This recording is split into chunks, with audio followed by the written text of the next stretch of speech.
Viral di media sosial, seorang ibu-ibu penjual jamu menjadi perbincangan warganet karena membeli sepeda motor senilai 200 juta rupiah tunai.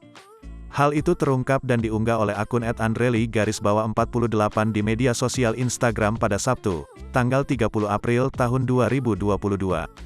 Ibu-ibu yang disebut sebagai penjual jamu dikabarkan membeli sepeda motor varian terbaru, yakni sebuah sepeda motor KTM 300 Six Days 2022 yang dibeli ibu itu senilai 200 juta rupiah.